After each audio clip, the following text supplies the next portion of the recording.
Bueno, yo soy Luján Arroyo, soy bailarina, docente, gestora cultural un poco también. Me dedico a la danza desde muy chica, creo que cuando mis papás me llevaban a los bailes, ya desde ahí empezó como mi recorrido. Bueno, pero formalmente en la facultad cuando salí del secundario me metí directo a la carrera de danza.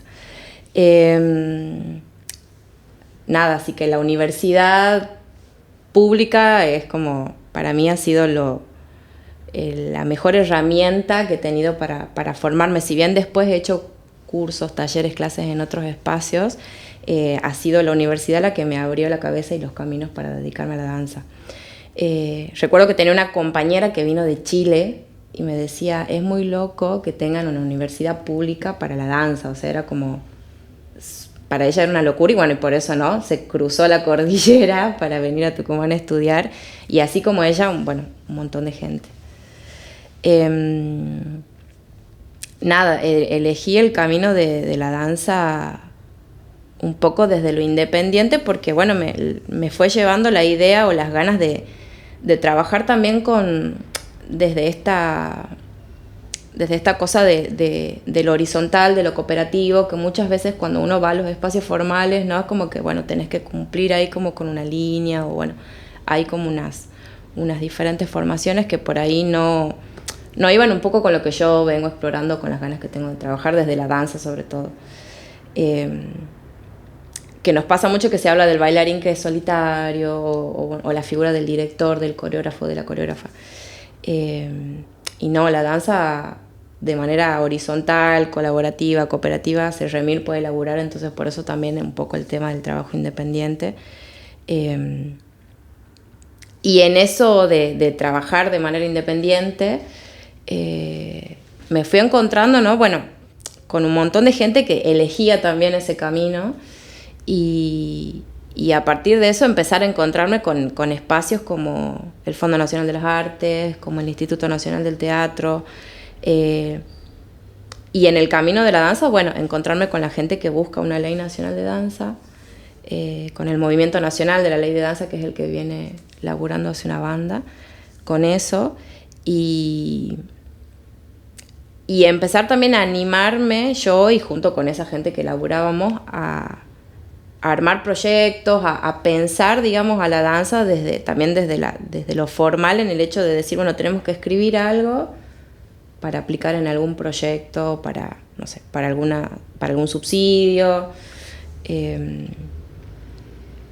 Bueno, entonces nada, creo que un poco el camino de la danza independiente me fue llevando por esos espacios a encontrarme, a saber que en realidad tenemos esos lugares, esos sustentos, esas bases para poder crear, que no son para nada complejos, porque de hecho, por ejemplo, el Fondo Nacional de las Artes tiene sus subsidios, hay ventanillas que son permanentes durante todo el año donde podés pedir dinero para tu espacio o para algún proyecto y no tenés que hacer una rendición, simplemente te piden material como foto, video y ya, digamos, entonces eso está buenísimo.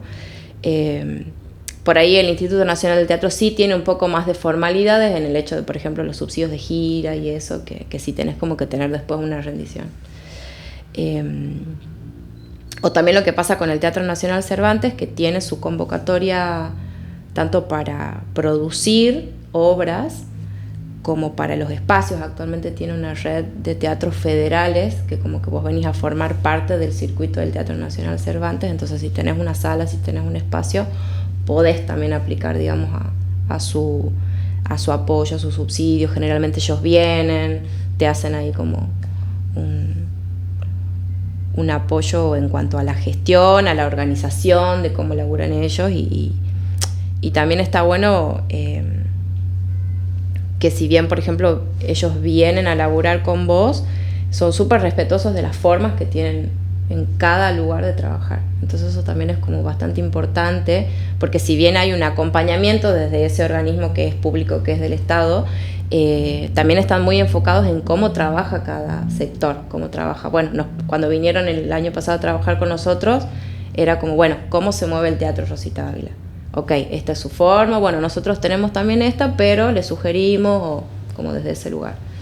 Entonces eso también está bueno porque no es que es un acompañamiento, ¿no? No es que hay una bajada de línea de cómo tenés que laburar, sino que, bueno, te damos los recursos y vos lo laburás.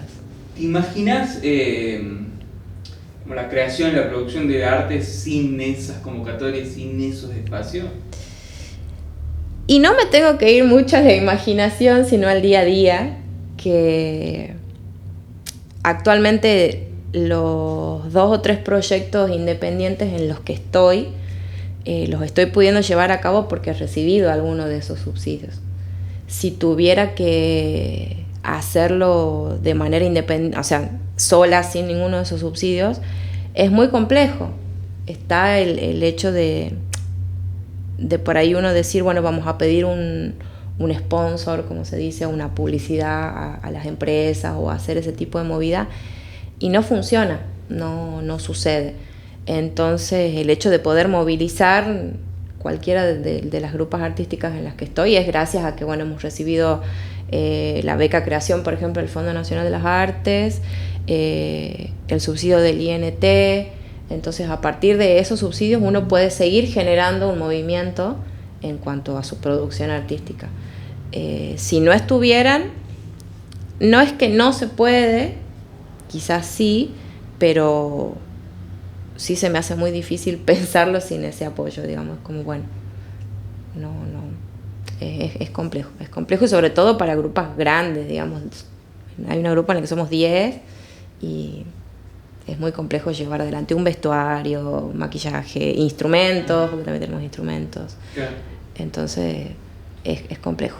Bueno, mi primer encuentro con la ley de danza fue hace casi 10 años, que se empezó a hacer como, ya era como una segunda movida de una primera que se había hecho hace unos 5 o 6 años atrás, donde la ley ingresó al Senado y bueno, prescribió, cayó. En el 2012-2013 se volvió a ingresar, también pasó tiempo, volvió a caer, y lo que pasó con la pandemia fue que se empezó a poner sobre la mesa la realidad de los bailarines, el hecho de que en muchos espacios formales como los ballets estables o las compañías de danza, la gente no estaba trabajando, entonces no se les estaba pagando. Empezó a aparecer esta cosa de que había gente que ya era grande y no tenía una jubilación. Entonces ahí es donde vuelve a surgir la intención de que no teníamos nada que nos ampare, digamos. El hecho de que también, como no se podía sostener los sueldos de los bailarines en pandemia, porque no había funciones, porque no había actividad artística, se empieza a correr gente. Entonces no había nada que ahí nos dé como un cuidado. Entonces se vuelve a retomar esta idea de la ley, que se toma mucho la misma organización que tiene el Instituto Nacional del Teatro. Entonces habría como una mesa que engloba, digamos, como la idea de la ley, y de ahí, bueno, se dividiría en las diferentes provincias quiénes serían los que representan. Ahora, en octubre y noviembre de este año, del 2023, se va a hacer ya estuvo aprobada, digamos, en Senado, y ahora sí se pasaría al Congreso. Entonces sería, bueno, como que se espera que este año la ley salga. Hubo 2 presentaciones, como desde 2 frentes distintos, pero todas van a lo mismo, ¿no? Como, bueno, poder pensar en horas de trabajo, la jornada laboral del bailarín, jubilación, obra social, bueno, y un par de cosas más ahí que están como todavía revisándose. Entonces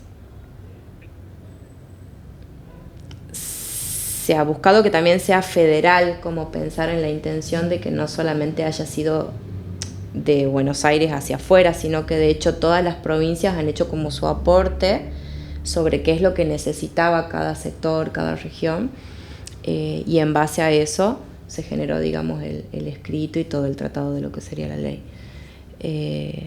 El Movimiento por la Ley Nacional de Danza es el que la ha presentado hace poquito, y bueno, y ahora hasta octubre, noviembre se tendría que, en lo posible, salir.